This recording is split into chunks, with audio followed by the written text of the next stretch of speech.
and welcome to episode 2 of the Garage 57 podcast. It's a slightly shorter crew this week. It's just the regulars.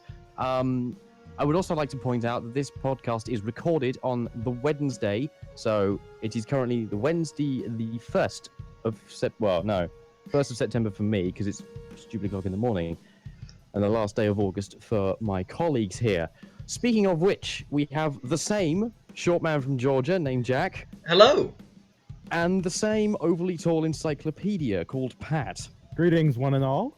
And I am your host, Swin, and welcome.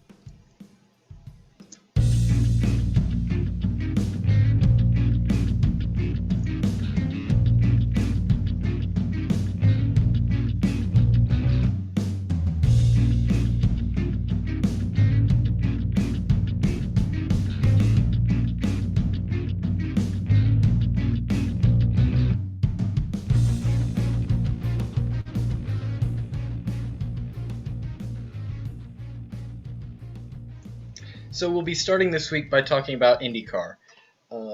Pat, I'm going to let you have this one because, frankly, you're the one that paid attention to it. Well, no pressure then. After the rain, so the IndyCar series finally ran its rain-delayed race at Texas.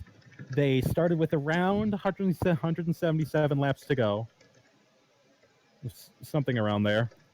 And at the end of it, it was Graham Rahal taking the win from James Hinchcliffe, who dominated the race from start until, sadly, the last lap when he just came up short. But sadly today, the news has also come out that Hinch has received a penalty for running his car too low. The wear surface on the domed part of his skid has received too much wear, and so they have been docked about 5 points and $25,000 worth of a fine, which moves him back from 8th place in the championship to 9th.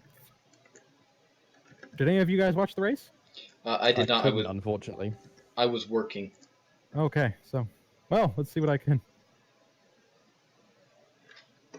But I mean, so to clarify for those who really didn't know, this was the second half of the Texas race that they postponed way back in, when was the first half? Like June time? Would have been May, June, yeah. Yeah, which I don't think I've ever heard of any instance like this before, where a race has been delayed and stopped for some reason, and then they say, "Oh, we're gonna continue this in the second half of the year with a massive, several month gap." And I'm still not entirely sure why they did it. I'd like to know the reasoning behind that. I think it was probably because they didn't manage to make it halfway, so they couldn't distribute points. And plus, right, but why did the race stop to that degree in the first place? And why was the decision made to go, hey, let's host it in August instead? Why was it stopped in the first place? I want to say, was it accidents or was it rain? It was rain. It's a combination of rain. It was during the terrible flooding that Texas was having, and unfortunately the track was having weeper problems where water actually comes up when because the track is so heavy, it squeezes the groundwater from underneath up underneath and into the track surface. Which, if you recall, back when Kart ran at Rockingham, they encountered much of the same problems. Only the ground was so heavily saturated at Texas that they just couldn't dry it out, and so they decided to postpone the rest of the race until a time to be specified later, and that turned out to have been last weekend. Yeah, and the time to be specified later, and why they picked now, Swinney, was almost certainly just track availability and a gap in the schedule. Yeah. Yep. Okay. And Pat, I'm sure, well, maybe not Swinney, but to be clear, which Rockingham are we discussing? Sorry, what? Which Rockingham are we talking about? The one in the UK? The UK Rockingham. Okay, I didn't know if Kart ever ran at Rockingham over here. They ran 1 year at Rockingham, which was 01. It was about a week or two after Zanardi had his crash at Lausitz Ring. Okay. And I'm afraid I got the penalty wrong. He got a 25-point penalty and a $20,000 fine. Ooh. That's not good. No, it's not good at all. Yes. So where does that leave us with the championship? Do you know, or do I need to Google? Waffle for a bit. I'm going to go out on a limb and say either a Ganassi car or a Penske car. I will leading the standings. I will tell you. I've pulled it up already. Yeah, we have Simon Pagenaud is still in first. Yes, Simon Pagenaud on 529. Will Power, 28 points behind him. Tony Kanaan is 138 points, or 113. Pardon me, I can't read. Points behind Pagenaud, then Castroneves. So it is just a Penske benefit, pretty much. Yeah, I'm not surprised because, Penske is the only team that makes their own dampers. Yeah, we got Penske, Ganassi, Penske.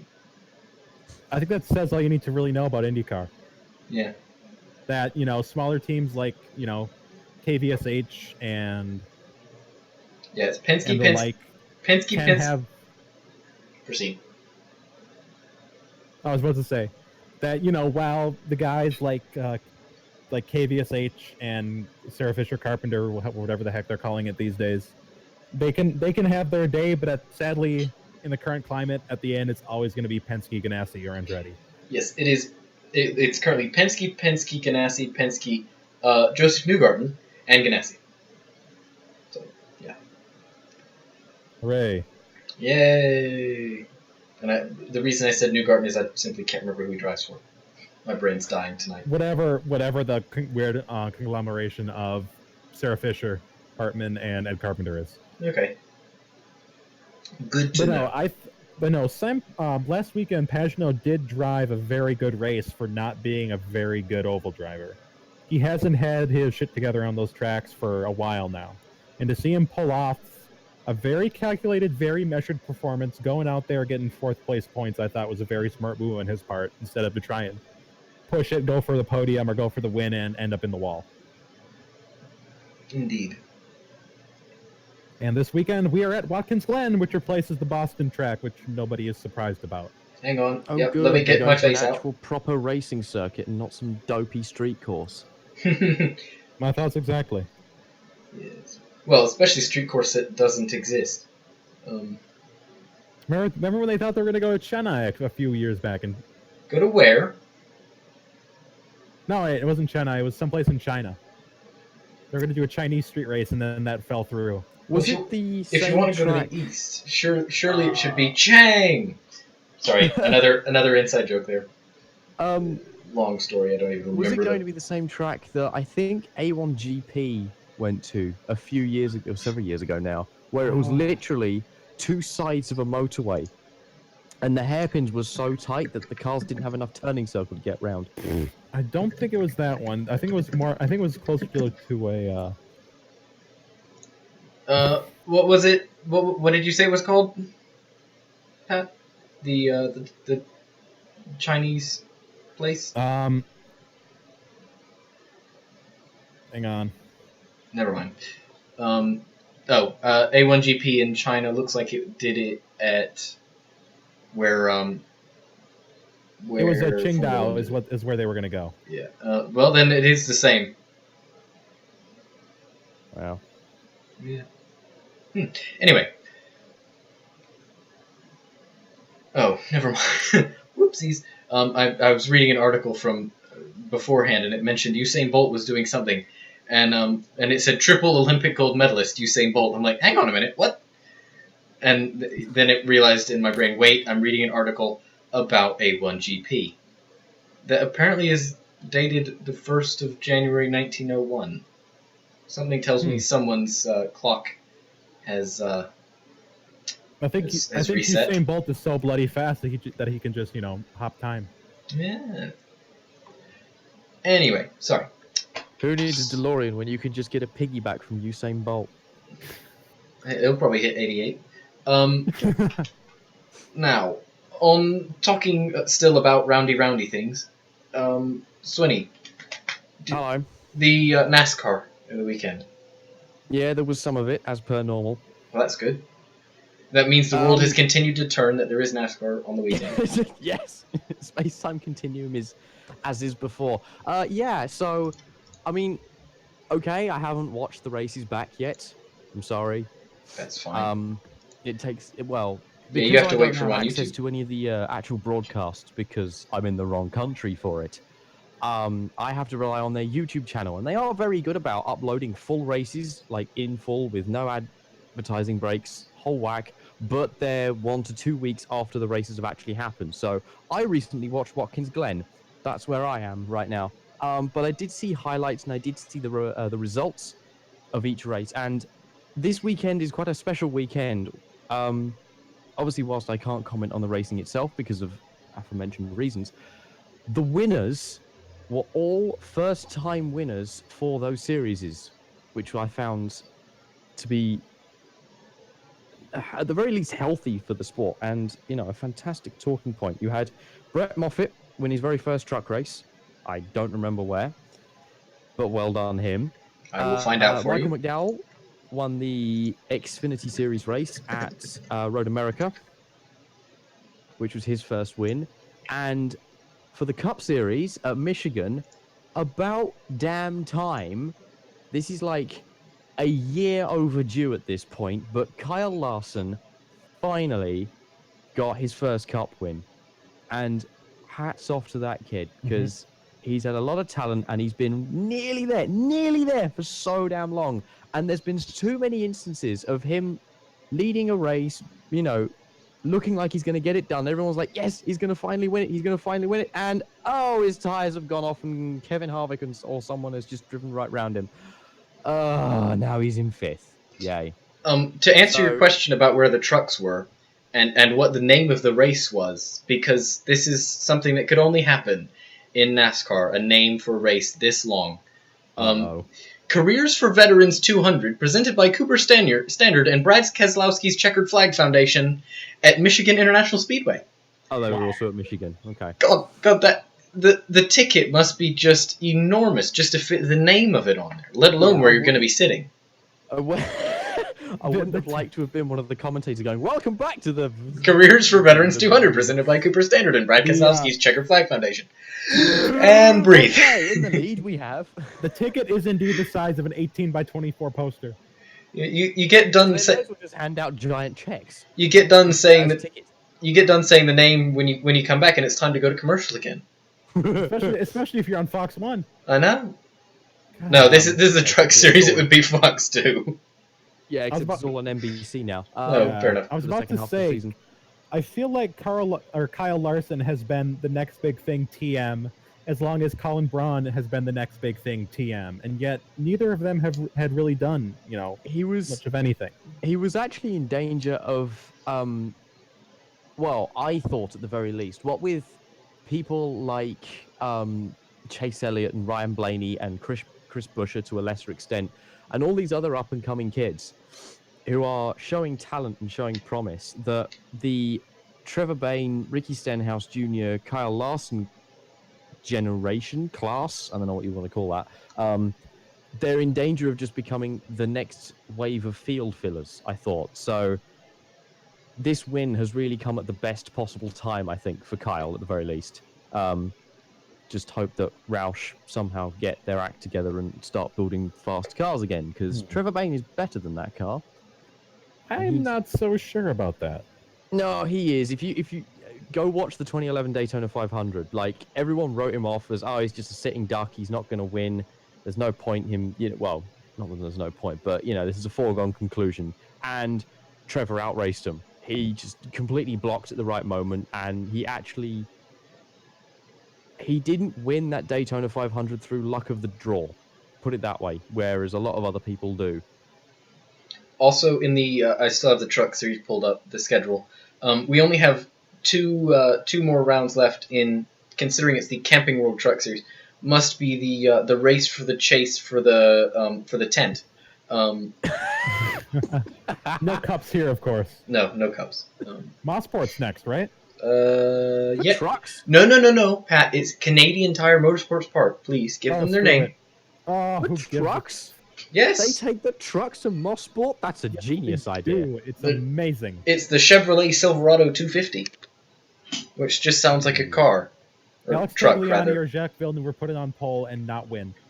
There you go. Yeah. Or Patrick Carpentier. Carpente is not a half bad driver in a stock car. No, well, he's with the Johnny O'Connell, Ron Fellows, Scott Pruitt. Yeah, sort of fast fair. in something else, but he's fast in a stock car, but he can't win anything. Yeah, I mean, to be fair, when he did try it, he was at Evernham when they weren't particularly quick. So he was just a bit of a... It's the same thing as Franchitti. Franchitti, I think, would have done a lot better if he'd had a decent chance, but he just got chucked into the Ganassi car when sponsors were just... Yeah, and sponsors were just, rats leaving a sinking ship. And so they couldn't find any sponsorship for any car, let alone some field filler. Yeah, but, what has Dario Franchitti ever really done, huh? Oh, not much. I hear his nephew's pretty good. His brother? No, I mean his nephew.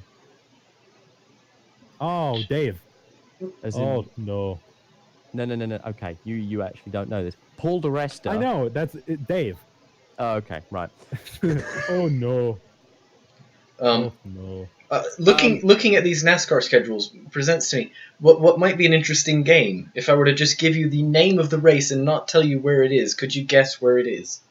No, because they have no relation to the track. Well, that's kind of my point. Is like, I mean, I can think of maybe Talladega. It's well done. They pulled your name out of the hat. Yeah, I can think of like 2 or 3 maybe that you would know. Well, obviously the Daytona 500. Where do you think that might be? Texas.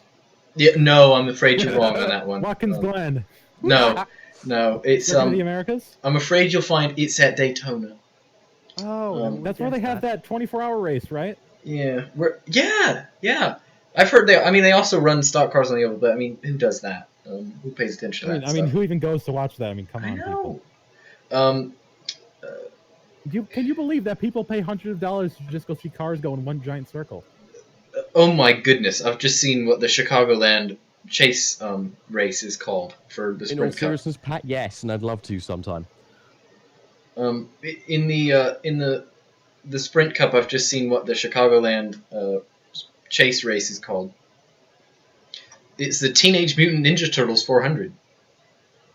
Brilliant. Is there a pizza for the winner? Possibly, I don't know.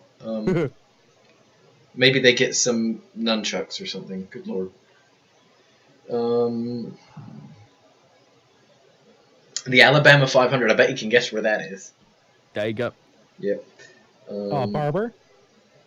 Yeah. It's a. Oh god, that would be amazing. Sprint Cup cars at Brown Barber. Make it happen. I would pay to go see that, and that's saying something. I wouldn't normally pay to go see NASCAR. Oh. The Xfinity Series. Let's see if they have any good names for races. Anyway, Swinny, while I'm looking at this, would you like to discuss what's coming up next in the Sprint Cup? Yeah, because it's rapidly becoming a crowd favourite, this one. And no, it's not either of the Bristol races, because we're done with those. And no, it's not any of the road course races, because we're done with those as well.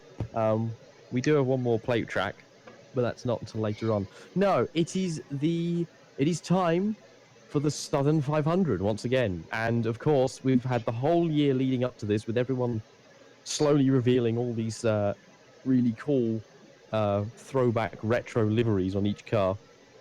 And I think my personal favourite might be Greg Biffle this year, because he's got an Alan Kulwicki Hooters livery, and Hooters is actually on the car, and it's just like it's so damn nearly there, perfect, But I mean, they're all good. It's always a fun race, that one. It was a fun race last year because not only because of all the cool liveries, but they also got some old commentators back.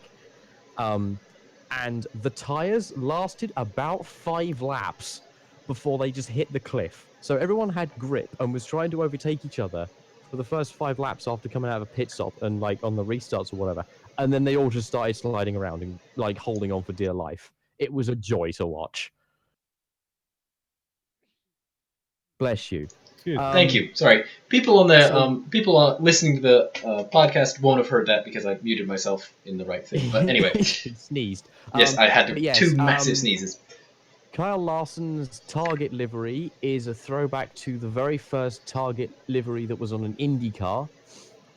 I remember that one. Eddie. Which, unfortunately, Cheaper. we won't be seeing for too much longer. Nope, No, last I year. know. Because Target is pulling all of their sponsorship from everything. And Target won't, and Target will be pulling out of NASCAR at the end of next year, correct? Mm-hmm. Yeah. Lisa. Leaving Ganassi high and indeed dry. So then he's got that Ford money. He's okay. So then we'll get at the end of surely at the end of next year, archery and shooting sports they'll have to fire at Walmarts or something. If Target's pulling all their sponsorship, a terrible joke. Yes, it was. I know, and I will go with it. Why am I laughing? Oh, because God. it's awful. But I do have something that is kind of interesting here. Looking at the Xfinity schedule, the first round of their chase is the visitmyrtlebeach.com 300. Anyone can guess where that is, and Swinney, you may not know this. Myrtle Beach is in South Carolina. So where do you think this race might be taking place? Well, clearly not Charlotte, is it? Because that would be too obvious. No, it's not Charlotte, no. Charlotte, North Carolina. Yeah, but it's still Carolina. I was close, damn it. Carolina. Yeah, for someone who's not from here. No, not Richmond. It's Virginia. Yeah. I know that's Virginia. It's from Kentucky. Which, hang on, let me just see here quickly.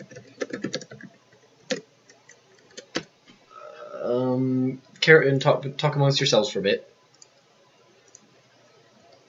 Or not. But so yes, Matt Kenseth has got a tied car going on, so he's got the old school Ricky Rudd car.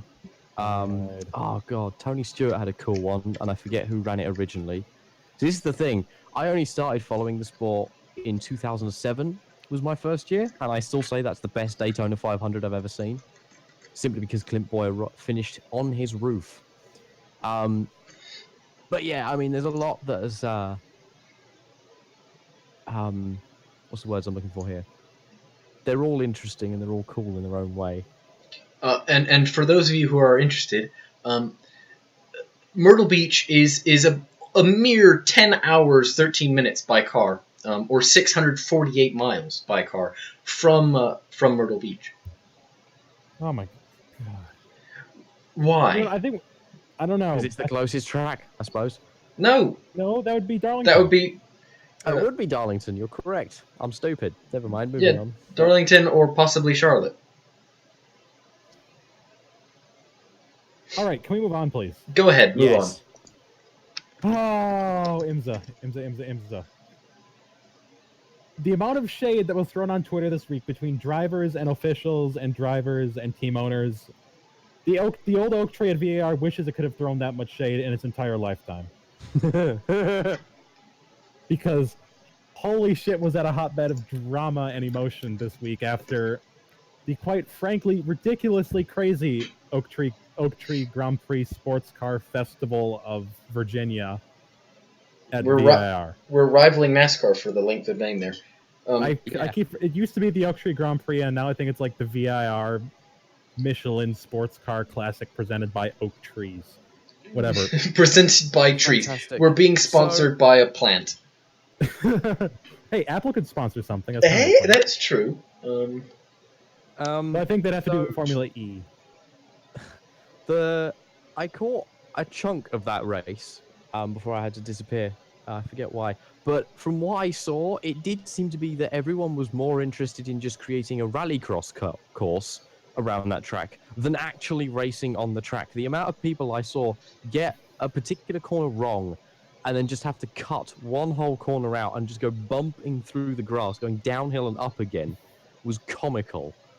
I'm sure if they continued, there would be some grooves being dug into the grass and a slight dirt layout. At one point, my friend did message me and say, "When can I hire these guys to come and do my lawn? I bet you they'd do an amazing job." Because VIR has always delivered a great race, whether it was back in the ALMS or Grand Am or even. May they rest in peace. Rest in peace. The last 3 years, when it has been just GT, has been nothing short of spectacular racing. I mean, I remember the finish, what was it, last year between Fizzy and the Ferrari and, was it? I can't remember who it was, but yes, I remember it was a good finish. Yeah, it was and then was Hensler in the Falcon car, rest in peace. But the crazy shit that went on at the end with Fisichella sideswiping Earl Bamber, and then Earl Bamber knocking into his, and then Earl Bamber pulling in front of him, brake checking him, and then the shit that went on and then the shit that went on Twitter with John Potter making tiny dick jokes towards, oh god, who was that? Talk while I go look it up. I don't know. Yes, it's good to know that we've looked. Race I missed, which was the finish, which is where all the stuff happened.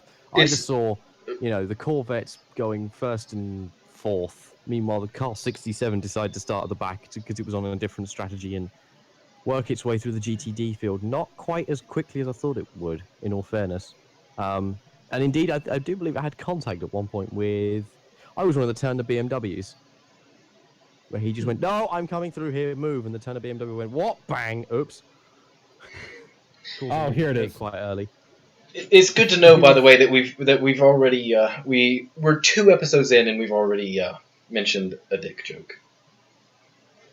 It wasn't. Hey, I wasn't making the jokes. That was John Potter. But no. Everybody's favorite pay driver, Cooper McNeil, was.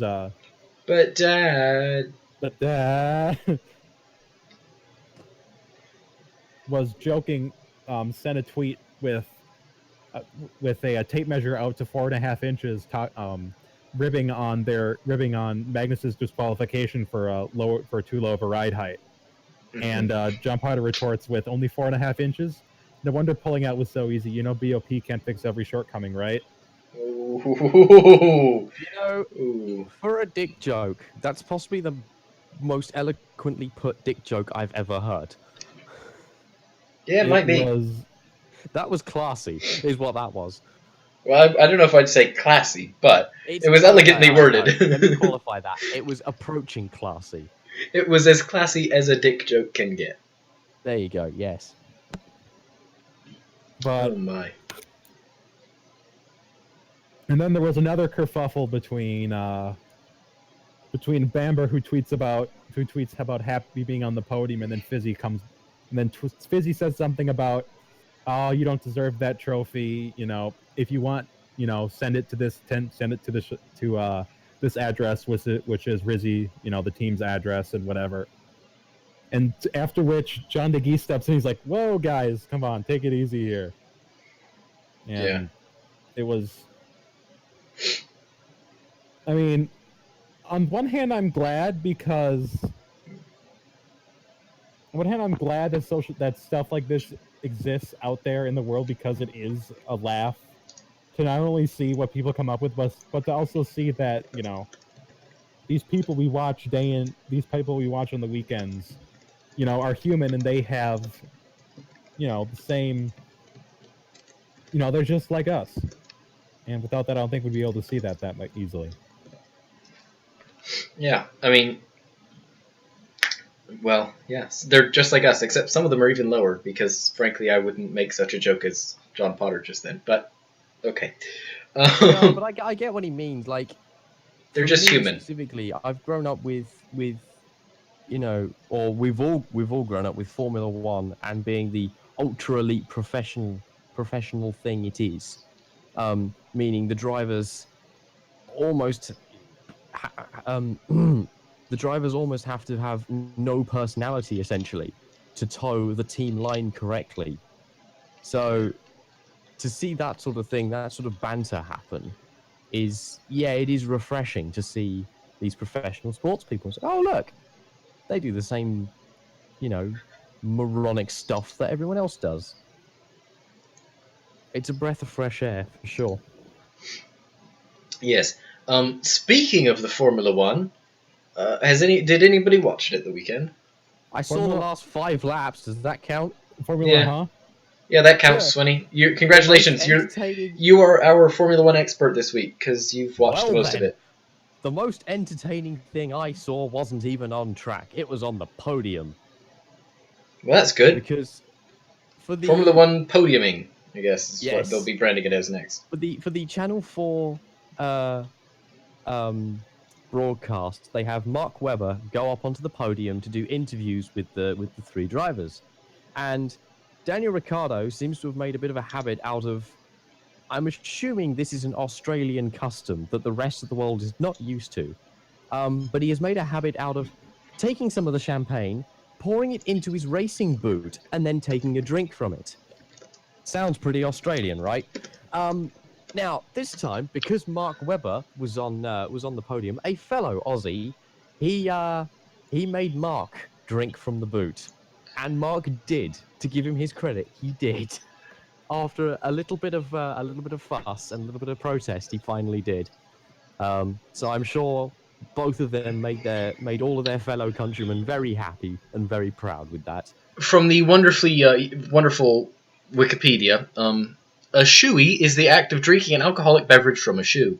The shoey gained widespread popularity in Australia in 2015 and is often a ritual undertaken at birthdays and other special events. Well, there you go. Yep, a Formula One podium is a pretty special event. Yes. Fucking Aussies, mate. That's all I gotta say. Beat me to it, Sonny. The crazy shit that they come up with. Yes. So yes, I do. I understand that some sort of fracas happened between Verstappen and the two Ferraris. I heard about this. I have no idea what it is, though. I only caught the last 5 laps. I have no idea what the hell happened there. But apparently, Verstappen has he is the next big thing to such a degree. He is the next big thing to such a degree that there were more fans at the Spa race than normal because so many of them had come over from Holland just to watch Verstappen. Like, they didn't care about the sport at all. They were just there because Verstappen, and Verstappen's the new big thing. Mm-hmm. We've got, according to Autosport, Ferrari's Vettel is not a fan of F1 penalties for impeding others. This from the man whose teammate was blocked by Max Verstappen at the weekend. Yeah, and all the Dutch came over to see Max Verstappen once again drive like a twat. Indeed. The kid shouldn't have been up in F1 at that point. He should have spent another couple of years in either Formula V8 or GP2 learning proper racecraft, because what I've seen from him this year, and the little I've seen from him this year, because quite honestly, I don't watch Formula all that often, has been pretty appalling. And to see that the stewards haven't done anything substantial to him as far as fines or penalties is, quite frankly appalling. Okay. 2 things. First off, I agree. I agree to such an extent that I would put forward the idea that maybe we should start having minimum age restrictions in the top series of certain areas of motorsport. That's exactly what's happened already, Swinny. Good. Well, it happened. It happened last. No. It happened in response to Verstappen. It happened literally weeks after Verstappen was hired by Toro Rosso. Yeah. Right. Raise it again. No, I mean, it's now, I want to say 18 or 19. And how old is Max? 17. 17 now. Right. It should be 23 or 24. No, it's like, Swinny, its thing right now is you can't come in until you're that age. Yeah, it should be 23 or 24. Well, the thing is, it should be that high. You should spend that long in the junior formulas because that's how it used to be, and drivers were a bit better back then. Sorry, but they were. The problem with that is junior formulae this year, right now, are insanely expensive. Let me just quickly look at this. This is a tangent and a half, but this is where the glory of Formula 4 comes in, because it is all spec, and it is all condensed, and it is now the next logical step. It is not expensive, and it is exactly what we need in a junior formula. We're looking at for a GP3 one driver for a year, minimum of £600,000 a season. Yeah, that's way too much. Yeah, that's for GP3. For GP2, we're looking at, I want to say it's 2.5 million. Yeah, 2 million euro. And is that for a... Would that be for a backmarker team or average? Oh, hang on. Let's just see here. Average, 1.8 million. Let's see here. Oh, that was from 2013, so that will be a bit more expensive. Okay, so raise that by a couple. Let's see here. From last year. Let's look at this. GP2. Oh God, it's just.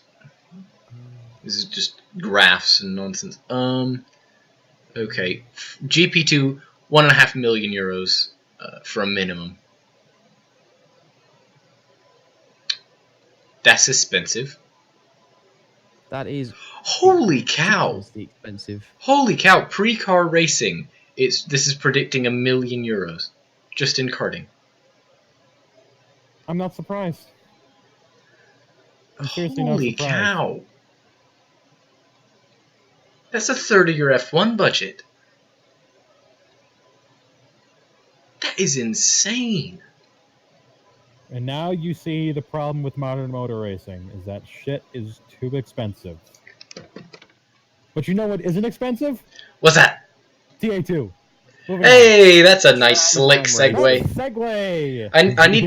I need to clip a sound of a Segway going by and then just play that whenever we have one of them. Wow. Oh, hang on. You got to be careful to differentiate. Either you're doing the noise of a Segway or you're doing the noise of an R18 as on liftoff. An R18 on liftoff. On liftoff. Is that Peter Dumbrack doing liftoff? Yeah. But Peter Dumbrack or Mark Webber, one of the two of them. Or a Formula E car. Mark Webber. Yeah, or a Formula E car. Not Porsche. Either way, moving on. That was... Yes, but you didn't get the reference, Sonny. Peter Dumbrack and Mark Webber flew cars at Le Mans. CLRs in '99. Oh, liftoff. Right, yes, I'm with you now. They went at liftoff, yeah. Do you want to add Anthony Davidson to that list? Yeah, I wouldn't call that a liftoff so much as he was pushed. It was a violent liftoff. It flew. Assisted. It flew, but I don't know if I would call it lifting off so much as... It's an assisted liftoff. The Ferrari pushed it into the air. Yes. So by that logic, that also includes Alan McNish. Yeah. Hello, Alan McNish. Hello, Alan McNish. Indeed. Right, Trans Am. God, how did we go that far? Oh, my segue. My segue. We accidentally had an additional segue. We had a segue tangent. Fuck. Dan, we need structure. Help. Dan's not here anymore. So anyways, NASCAR was supporting them this weekend last weekend at Road America. And Cliff Evans finally won a race after 6 consecutive poles and having his motor blow on the penultimate lap at Brainerd last time out. But more impressive than that is the fact that Mark Bowden in the TA4 Porsche 911 GT3 Cup car finished second overall. What? Overall? In the TA3 class. He finished second overall because, you know what? When you're in the rain, you want a rear engine and less than 950 horsepower. That's a bit much. Yeah, that's how much horsepower TA car puts out. And while they do have big tires and are very heavy, that's still a lot of power to put down. Yes. And so they have big tires, and therefore they don't like to sit down in the water. They don't like to cut through the water, and they're very heavy, so they have a lot of inertia. Yes. To ask some simpleton questions for those that aren't particularly familiar. Go ahead and ask. With the series. So that'll be everyone then. Everyone. How much downforce do they have? And B, do they have any extra toys like traction control systems? A, not very much, and B, none. They have power steering and power brakes. That's it. Wow. No ABS, no traction control. These are real boy race cars. Okay. Pat, don't they still run H-pattern gearboxes? It is a 5-speed Hewland. H-pattern? Yep, it's the same transmission. It's basically the same transmission you're going to find in an old, very high-powered GTP car. Dear Lord. Yeah, these are really. Pat, there's no such thing as a low-powered GTP car. Well, you'd be surprised. One that's running on half the cylinders, maybe. Yes, one that's just had its engine go bang. That's very low power, but bang. Anyways, so and you'll love this is that they all run aluminum copies of a Ford 9-inch rear end. okay. So they have no limited slip diff either. Ooh, It's a solid diff. That's brave. Dear God. And it's a live rear axle too. Wow. Trans Am cars, also known as ox carts. They are ox carts with 900 horsepower. Absolutely.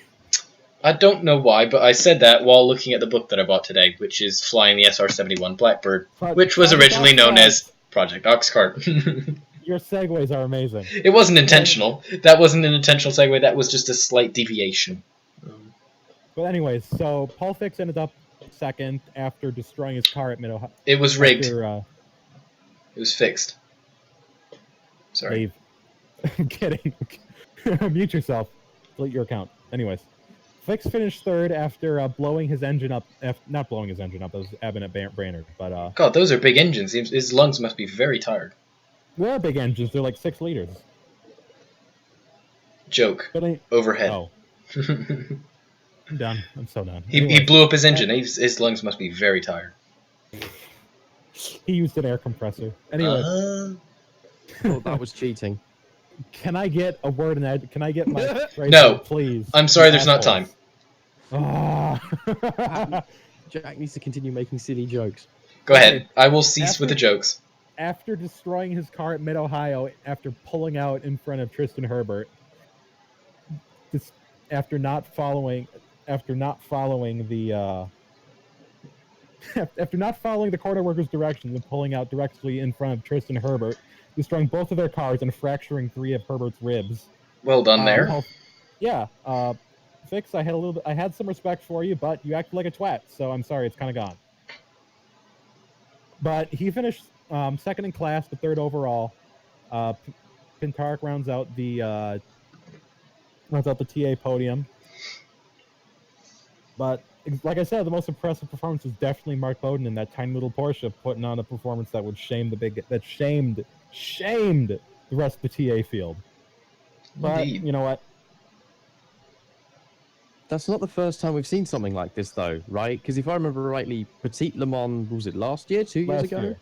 Last year, a GT car won overall because it was raining that hard. The prototypes couldn't do anything about it. And as you guys can see, my profile picture on thing is me standing next to Nick Tandy at that race after the podium. So you were drenched. Pardon me, just before that podium. Oh, I think I'm still a bit wet, and it's been, what, 9 months now? almost a year. Yeah, I'm still wet. It rained from Wednesday through Sunday. Constantly. Yeah. But it was still a great race. My mom's first ever motor race that she actually went to because she wanted to see it, not because it was a free or whatever. Because it was free and you got hospitality. Yeah, she went. She paid for a ticket and went, and she sat there in the rain, and loved it. Slumming it with the plebs. I'm very proud of your mother. Yeah, she loved every minute of it too. She wants to go back this year. Wow. So, anyways, in TA2, Tony Buffamante took his second win of the year in one of Mike Cope's Ford Mustangs, and then JJ Haley, the young 17-year-old kid who drives pretty much everything that's a tube frame with 4 wheels. So Trans Am cars. He does that. He does several ARCA series. He does nationwide, and he does truck. Oh, okay. And in third was Tony Ave bumming a ride in the Rohrig Engineering Camaro. Okay. Montour put on a very good show to finish 4th in the Speed Logic Stevens Miller Racing Challenger. That's it. Thank you for saying what kind of cars these are, because I don't know, and frankly, no listener will know probably. Will know. Or care, but I don't give a fuck. Sadly, on lap 1, Gar Robinson, the current championship leader, suffered a pretty bad hit, and so on lap 2, sorry, and sadly didn't take the finish. That's sad. Yeah. It was a pretty rough weekend with with absolutely biblical rain almost on the entire race day. Oh, that's unfortunate. Forgive me for that noise in the background. I just fell out of my chair. You were so stunned by that piece of information. I know. It was shocking. Shocking to know it was wet the whole weekend. Well, it couldn't have been wet the whole weekend because they did run a NASCAR race at some point. No, but it's on a road course. They can do that. True, but the footage I saw, Michael McDowell won in very dry conditions. With Brendan Gaughan, the other RCR car, hot on his tail. It's NASCAR. It's all faked. No, he wasn't in that race. I'm here before we all realize that that NASCAR is just like WWE and is all scripted. Green screen. No, not green screen. They're actually driving around the track, but they all know who's going to win beforehand. It's all for entertainment now. Hang on, let me take off my tinfoil hat. Yeah, moving back into the realms of reality. Mm-hmm. So anyways, with what? Forgive me, with what? With 5 rounds to go, Amy Ruman still leads the TA championship. 9 points behind Cliff Eben, who originally came into the season not going to run a full season, but I'm guessing he's now going to be schlepping all the way out to the East Coast for the rest of the year. And third is going to be, with a very impressive performance this year, having grown tremendously, David Pinterick in the Kreider Racing Red, White, and Blue Corvette, now Cadillac. Simon Gregg with a very good recovery year, 4th. 5th, Paul Fix, Terry Hitt, 6th. Michael Lee, 7th. Burton, 8th.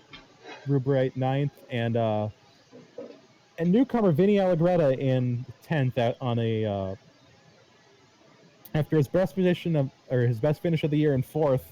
Unfortunately, has not had the best luck this year, but I'm guessing, but for a rookie rookie effort, not too bad.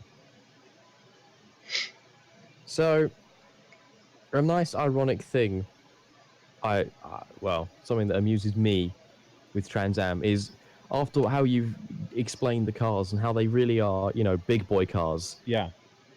I love the irony that a woman is leading the championship. in these big, hairy, scary, quote unquote, big boy cars, there's a girl leading. Of course there is. That makes total sense. No, just me. All right, just me. No, it is actually. It is interesting. I don't know if I'd call it irony, but it is interesting. It's not. I wouldn't call it irony, but it's something for sure. The other thing I'd like to point out with Trans Am, from what I've seen, especially with TA2, is at this point, if you just took TA2 by itself, got rid of 3 and 1, and just had TA2 as a spec series, you've practically got an American touring car series ready to go right there. Because the cars themselves are similar enough, and the road cars they emulate are the right sort of car. I mean, Mustangs have been used in touring car racing in, Europe since the 60s. So it does fit. Yeah. And it also helps that this kind of muscle car and this kind of very cost-capped, heavily regulated muscle car-based formula came in at the exact point when the auto manufacturers were starting to release and put money into their very much updated retro muscle cars. So the new Camaros, the new Challengers, the new Mustangs. And while they don't put, no manufacturer actively puts money into those cars, it's still very effective. It's still very effective brand activation. Does anyone have any objections if I move this on? Yeah, go ahead. Next round is September 24th at Virginia International Raceway. Okay. Something I've just noticed today, or just a few minutes ago, actually. From a world on slightly fewer wheels than what we've just been discussing, but still on Is it circuits. Reliant Robin Racing? No, it's not Reliant Robin Racing, sadly, and it's not Motorcycle Sidecar Racing either. It is just What about 6x6 G-Wagon Racing? No, that's slightly more wheels. Unicycles. It's not unicycles. Somewhere between sidecar and unicycle, Pat. That's what I'm looking for. And I'm not talking about Chris Hoy. It is three-wheelers. No. Ooh, that would be a good race series. It's MotoGP. Apparently, I totally did not know this until just now. Organizers have been developing a system dubbed virtual boarding, so for the pit board, which will just have include on the dashboard on the rider dashboard thing words, where it will display them like a pit board style message on the dashboard rather than having to actually hold the pit board out and risk them missing it, so it can stay up for longer. But however, all of the manufacturers are not convinced the team needs it. They really don't, because most of them, because it's very easy to see the pit board on a motorcycle. Yes. Yeah, in theory, that technology would be best in, I don't know, a Formula One car where peripheral vision is non-existent. Though, could you imagine the amount of fun you could have with the display like that, just in the middle of a race? You know, if this is how they get around the team radio nonsense. If Lorenzo's mechanics steal Rossi's transmitter, then type Valentino, you are a twat, and it just starts scrolling by. Yeah. What the fuck is this? The fuck? What is this? Yes. But Swinny, to say what you were saying about Formula One, that would violate, the teams are not allowed to send any telemetry to the car. Yes, they used to be able to, but they don't anymore. Silly rule getting in the way of a good idea. It's F1 in a nutshell. Ken Tyrrell had the great idea of let's give our car an extra set of wheels. What a great idea! No, you can't have that. You know, Brabham went, hey, let's take this fan technology and put it on our car so it sucks the car to the ground. No, you can't have that. Chaparral did it first. They did. They did indeed, and they debatably did it better. Yeah, with a car that looks like it's been cut in half. No. It did it better because it actually worked and won a race. No, you see, the Chaparral looks like a car mated with a washing machine. That's what it looks like to me. A lot of poles and broke a lot. Well, that's perfectly reasonable. But anyway, so moving on to sports cars, because frankly, that's all that I can be bothered to talk about with bikes right now. Because I didn't watch any of it and don't know that much more about it. To sports cars, we have this coming up next is the 6 hours of what? Mexico. What's the well for, Swinny? So we've already talked about sports cars at IMSA. Continue. Yeah, but moving back to sports cars rather. Sports cars continued. Going back to a correct number of wheels on a vehicle. Revenge of the Sports Car Episode 2, Revenge of the WEC. Indeed. Revenge of the Ford. Revenge of the Sandbag. Yes. Sandbag, mate, it's the entire beach. Ford will have an advantage this weekend because they are at altitude and they have turbos. Yes. That is true. Anyone else in GT have it? No. No, nobody else. Well, all the P1 cars have turbos. So, yes. And I think Audi might have a slight power advantage. My brain is failing me. Do any of the P2s have turbos? Nope, they're all... ESM has Honda. So ESM might actually do quite well this weekend. Is ESM Honda or are they Nissan? I think they're still running the Hondas. I will double check that. Yes, let's see. I'll let you know what they were doing at Le Mans, because that's what Andy Blackmore has for this year. Again, he's not paying us to say this. It's just really, really good stuff. I will link it in the description, the Spotter's Guide, because, frankly, they're just amazing. And no one should go without them. I print one out for every race. Yeah. Even though I don't watch most of them because they're on stupid o'clock in the morning and I have to go to work. Yeah, you just print one out just because they're nice things. You could frame them. I like having nice things. Yeah, you could frame some of these things. Frame one big enough, and in a suitable resolution, you could frame them. At Le Mans, oh, I've just realized I was looking for totally the wrong thing. No, they are running the Nissan engine. So okay, never mind then. I believe everybody. I look like a real dumbass now, don't I? Nah, not really. I thought the same thing. We get the.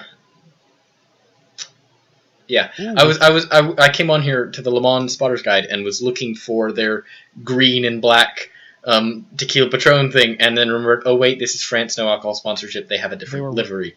They were running the Paul Mitchell one this year, right? Correct. Was there anybody? Well, there was the Judds, but that doesn't.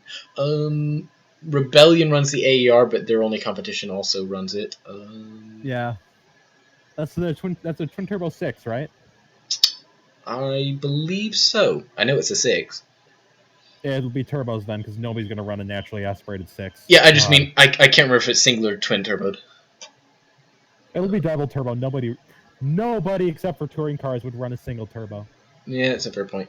We don't need an extra turbo. Yeah, your engines aren't big enough. And plus, the cars don't need to go that fast. Yes, they do. Always go faster. No. Faster. Speed and power.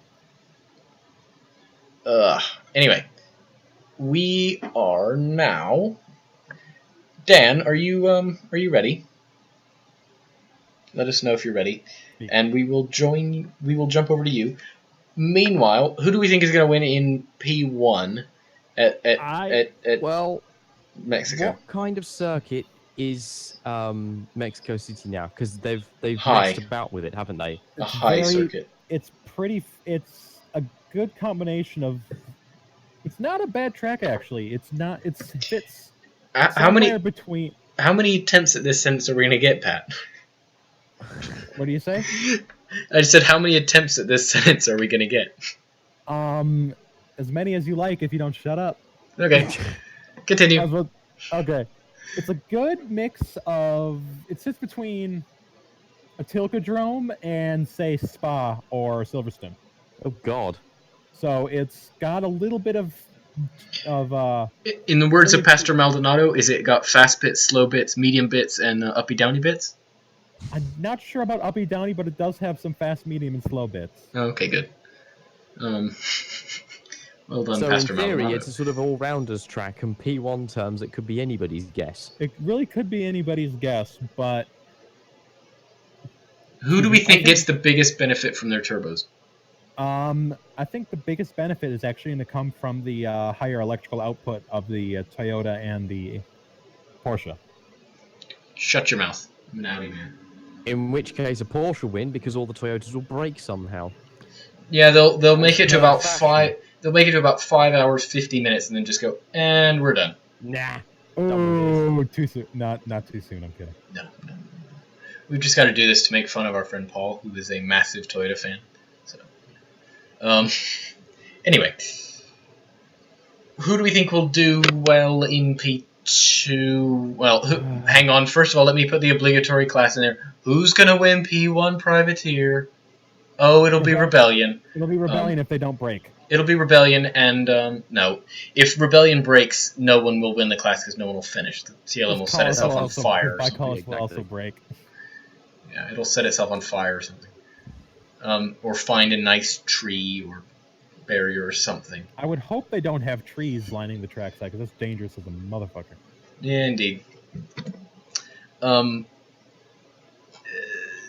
So, P2, I think, is going to be anyone's game, because everybody's running the same engine, and it's just a very, very close class. I don't think anybody's going to really stand out there. Let's hope that RGR Morand yes, because they're the homeboys. Yes, indeed. They've been running sponsorship for this the whole time. And I mean, who wouldn't want that? Which are they in the Orca or the Ligier? They are in a. Let me double check. It's closed. It's a Ligier. It's a Ligier. Okay. I saw it earlier this year, and I still can't remember. It's a Ligier. It's closed cockpits, so it's not Pegasus. In other words, it's not Straka. It's not Joda either. G-Drive, Pat. I don't know what this Joda you're talking about is. Oh yeah. And G-Drive's open top car is in ELMS, not WEC. Yeah, but it's really good, the cockpit Joda. in WEC. Who do we think is going to do well in GT Pro? Oh wait, it'll be one of the Fords. Here's hoping, unless they break. Which one will it be? Wrong. Again, hopefully the 67. Yes. Talk about P2, but who's going to win?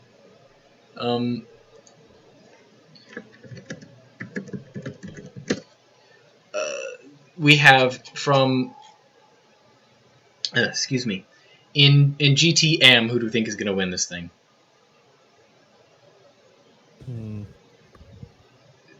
Not an Aston Martin. No. I think is Lauber in it this year again? Yeah. Yes. But they've been solidly last. But they've got Ricky Taylor now. They do have Ricky Taylor, so they do have a very decent driver in that car. Someone who does know his way around the Corvette. Say again? Yeah, I can still see it being the 51 Ferrari for AM. Yeah. Because those Ferraris have just been stupid fast all year. Yes, I can see it being a Ferrari. That I have no problem with. And, why don't we actually get up an entry list and look at it? I have, sort of. Hang on. The 51 Ferrari is the Pro car. Sweeney. Oh, yeah, my bad. It's, what's the AM on? 53? 50 for AF Corsa. Yeah. There's an 83. That's what I'm thinking of. I knew it was something 3. There we go. At least there was at Le Mans. I don't know if there still is. Can't remember. Well, there's been an AM AF Corsa entry all year. And if it ends in a 3, it's probably going to be that one. If I remember rightly, it was one of the ones that was sent to the back of the grid at Silverstone. So you had the 2 Rebellions and 2 AF Corsa cars come bombing through the field to finish where they finished eventually. And the AF Corsa cars won in their classes. Out of all the AM cars, the only one I see that has, like, the best lineup is obviously the 78 car. Which one's that again? KCMG, Reed, Hensler, and Jalka Mathias. Okay. It's a Porsche, though. That's the problem there. That is the problem, but, you know, I don't... I mean, 98, you got Dolan in there, Matthias Lauda, who, while pro, isn't... I don't really rate him that highly. Yeah. Fun fact about Matthias Lauda. Alright, who did you say? Could you say that a bit? Could you say that again for me, please? But raise the volume a bit. Sorry. Go ahead. Swinny? Oh, okay. Fun fact about Matthias I thought we lost you there. I don't know whether you were talking to me or Pat. Fun fact about Matthias Lauda, and this is a nice ironic thing, is Matthias Lauda also took part in the Whelen Euro NASCAR Cup this year. His teammate was Freddie Hunt. Was one Freddie Hunt, yes. Hunt and Lauda were in the same team together. Albeit, you know, racing a pair of silhouette-looking Chevrolet SS's, but... And did Freddie Hunt end up shagging Lauda's girlfriend? I don't know. Then he's not James Hunt's son, just saying. If yes. He is, you know. Well, he is, but... Okay. Anyways, so yes, there's that fun fact. AM is very meh. I don't see anything happening there. One of the Aston Martins just switched from... Yeah, it was the 98 car switched from Dunlop's to Michelin. I thought it was all the Astons. No, the AM car did. The 2 Pro cars continue on the Dunlops. It's just the one? Oh, all right. Aston's going to have a hard time of it. Ferrari's going to... Porsche's definitely going to have... Porsche's going to have the hardest time of all because they got that tiny little motor and, like, no torque, and they're going to have even less torque now. The 2 488s and the 2 4 GTs are going to run away with it. Yes. Out of all of them, I think it's probably going to be the 67 car. How did we forget about the 488s? Or the 71? How did we forget about the 488s when we were asking about turbocharged GTs? Because we like to remember the days when Ferrari GT cars actually made noise instead of... They sound diesel. That was a pretty good cat impression there, Pat. That was actually a very good M6 impersonation. that wasn't bad actually. I'm being told that we are ready for our ELMS update presented by Dan Hounsel, who not planned, by the way. I should point no, out. he jumped into it. He's been listening live to us recording this, and he said, "Talk about ELMS," and none of us watched it. So Dan, it's on you. Go, get whenever you're ready. Say hello, Quickly, then say please. hello. I'm filling time before you say hello. Hello. Hello. There he is. Hey. So yeah, hello everyone. I'm just on briefly. Okay. To discuss the weekend's. We have a live caller from Paul Ricard, and the ELMS was fantastic as usual. Good racing, yeah, all throughout the field, all three classes. Thierry by TDS was the eventual winner. That puts them at 3 in a row. Now, pretty heavily dominating the championship from second place, which is the Joda Sport Run G Drive team. It's going to be clearly a close championship, but I think it would be very odd for the Gibson, that the 4-year-old car, to actually be competitive with the new Orica from Thierry. So I think the safe bet is on the number 46 car. Matthias Besch over from Rebellion on that team, along with Mike Conway replacing Ryo Harikawa. And the third Super manager, sub. of course, is Pierre Thierry. Yeah, Mike Conway, the super sub for that team. Pretty much dominated the race after starting on the outside pole, or it was the pole position. They pulled away immediately. A little bit of a challenge from the 21 Dragon Speed car, which eventually finished on the podium after a late race duel with 38 G Drive. There's pretty much too much to report on in LMP2 as usual. SMP always strong, of course. Moving on to LMP3. It was Hey, draft Dan. racing. The first, yeah. Can I ask you a quick question? Has the Riley car made its debut yet? It has not. It will at next round at Spa-Francorchamps. Didn't they say Sure that it the will. last round? Well, they Haven't they been saying that the past year? They have literally Yeah, been they saying have, that the yeah. past year. No, it's Bill been delayed Riley, a little bit. Tony Ave, guys, please I get would your shit admit together. It's unfortunate, but no, the plan is to have that car in action at Spa. That's sorry, I'm whispering, guys. But, You're fine. You're relatively okay volume. We'll just bump up your levels in post. Balance it. Yeah, right. Yeah, so that car will be running at the next round at Spa, supposedly. I think if you're going to trust them on any of those claims for the car to be ready, I think this is the time that they're actually right about it, because there have been pictures of it, and it is up and running and testing. So, not too worried about that one. Not sure how competitive it'll be, but it would be nice to see some variety against the now 20 Ligier JSP3s in the E3 class. Will it be like that other car that was seen to be testing, and then its debut was delayed, and then it was seen to be testing, and then it suddenly made its debut and then never came back again?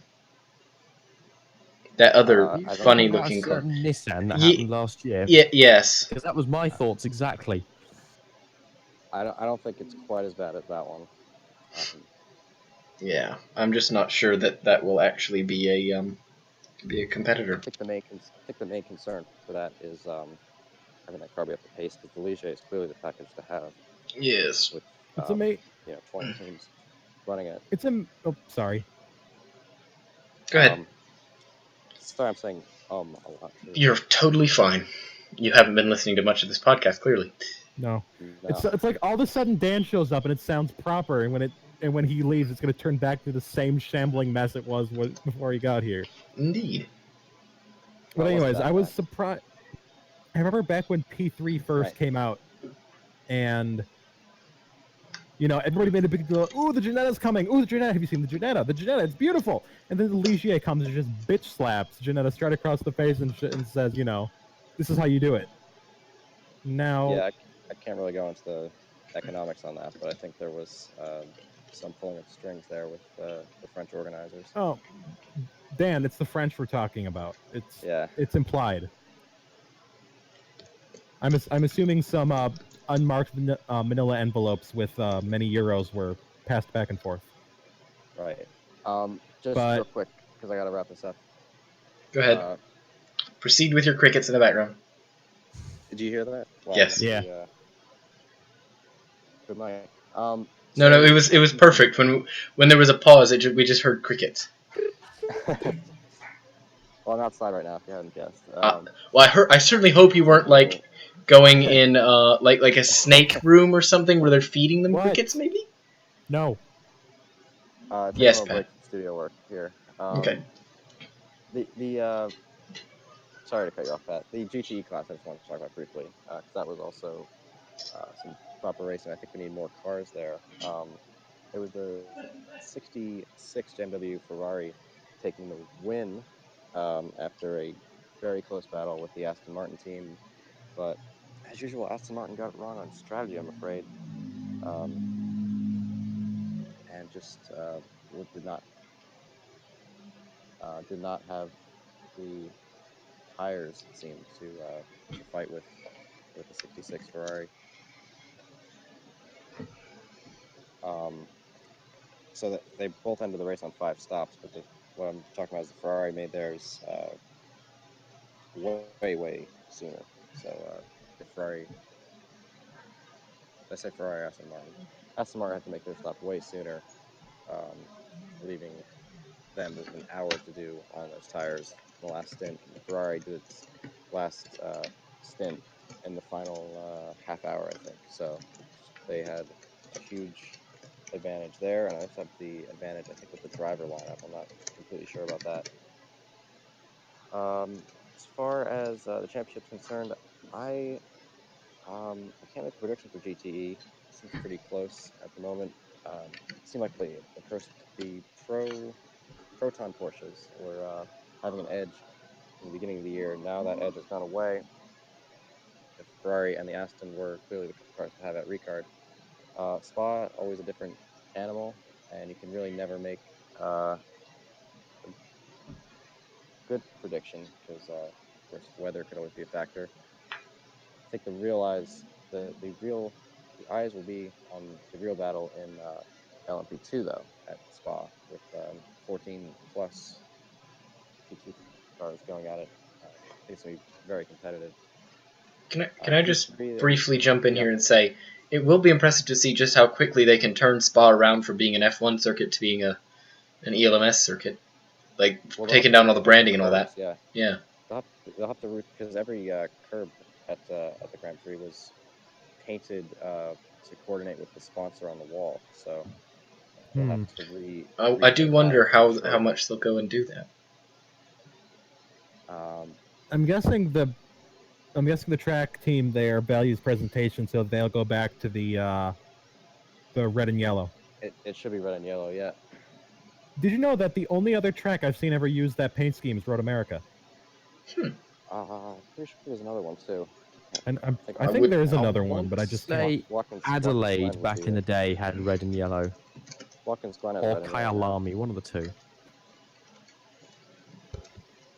I don't know if you heard that. No, I did not, Dan. Say again. Watkins Glen has red and yellow curbs right now. Adelaide had green and white. Yeah, green and white is. I thought it was red, blue, and yellow for. That is for Adelaide at one point. I'm seeing green and white in period pictures, but it's entirely possible that that's just for one corner or something. We have with 15 minutes remaining, Swinney, would you like to take over with our news from BTCC? Moving on from sports cars and moving on to cars that have got a couple more doors and a lot less horsepower. Yes. the BTCC was at Rockingham last week, our Rockingham, and as per normal, it was very good racing with everyone is sixth, as per normal. And yeah, it's a new record was broken during the weekend because for the reverse grid, Aaron Smith in the old VWCC got the pole, and he managed to hold everyone off because Aaron Smith's a decent driver, even if that VW is old and it's not quite as supported well, and it's still on the old parts. Yeah, he made history because he was our 12th different winner in a single season, and that's a new record, which is and it's something I believe I might have said last week in that it's something that no other series can really boast in how competitive and how even it is with everyone.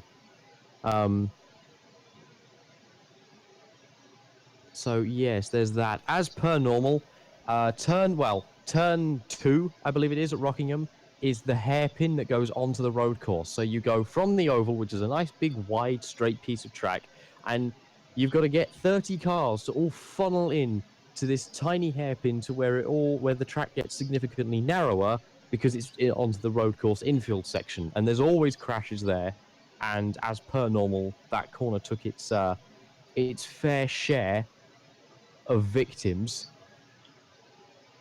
as did the second hairpin further on in the road course layout. Notably, Ashley Sutton, again race 3.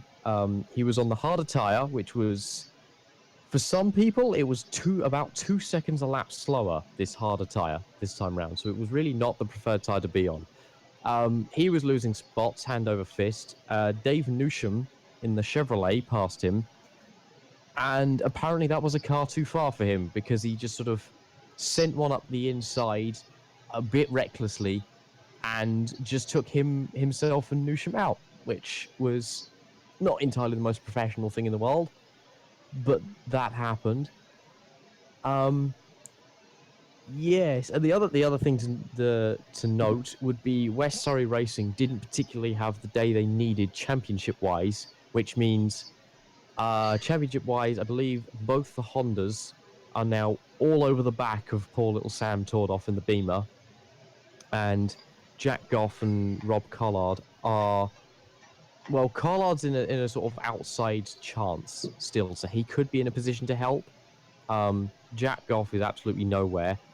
And then the other thing would be is an article came out after the race, which apparently detailed that Motorbase have wrapped up the Independence title already. So Matt Jackson and Andrew Jordan have managed to, as I say, beat all the other independent teams to claim that title this far into the season without really needing to finish it. That's about it for the weekly BTCC segment. The next race is at Silverstone.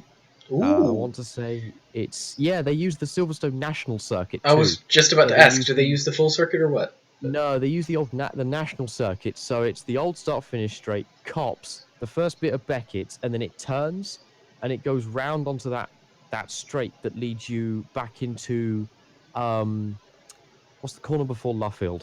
That one. Brooklands, thank you. Yes.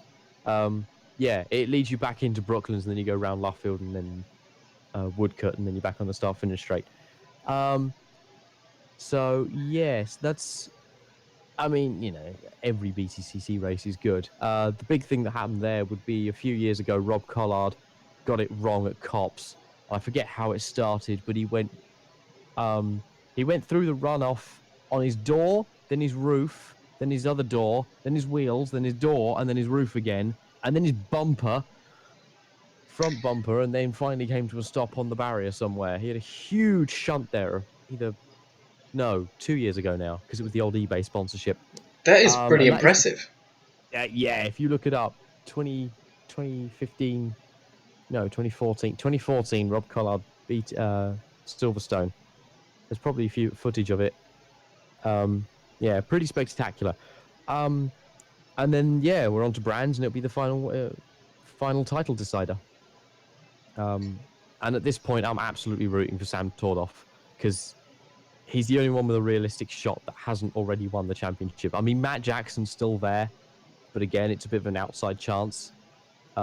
Something he'd have to have a lot of luck go his way and a lot of bad luck happen to the Hondas for him to be within a legit shout of the championship. So, yeah, my money wants to be on Tordoff, put it that way. All right. At this point. So, yes, there's that. All right. And with that, I think we could call that a show. Yeah, I believe we are just about out of time here. Indeed. Can I just say one thing? Sorry, there's not time. No, go on. One last statement. Only a few weeks out from the runoffs, and it's looking to be a huge field this year, especially for all your favorite spec classes. Perfect. And now to our color man. There's a blue one, a green one, and a blue one. Back to you. Do we have a white one in front of the first blue one? Yes, indeed. Do we have a spec MX5 race where they all look so amazingly happy to be going around a track? Oh, Swinny, have you ever seen MX5 racing? Yes. I watched the MX5. What is it? The MX5 series. The MX5 Cup. That one. From VIR. I watched it in person at Petite last year. Oh my goodness! It is. It's like coming down the back straight. It's like 20-car drafting trains. It's just insane. You'd think you're watching a NASCAR race. Yeah. Somebody lifts. And everybody else is in 6. Somebody lifts for a picosecond and they lose 10 spots. Everybody is 6th. Where have we heard this one before? Oh, that's right. But yes. no, Sweeney. We have a club racing class over here called Spec Miata, which is NA and NB Miatas, with a lot of sealed parts. So as you imagine, they're all very much equal and all very much. Are some of them more equal than the others? So they were at the runoffs a couple years back when the top 6 or 7 were all disqualified. So it's all about getting momentum at the corners then. It's sort of about just, momentum is everything when your car only has 140 horsepower. But on a good day, entertaining when it's cold. Yep, Spec Ford will be amazing. Sadly, we Michael Lewis will probably win GT1 again, as none of the Trans Am, as Cliff Eben, who would be his primary competition this year, will not be there because I believe he will be out at VIR.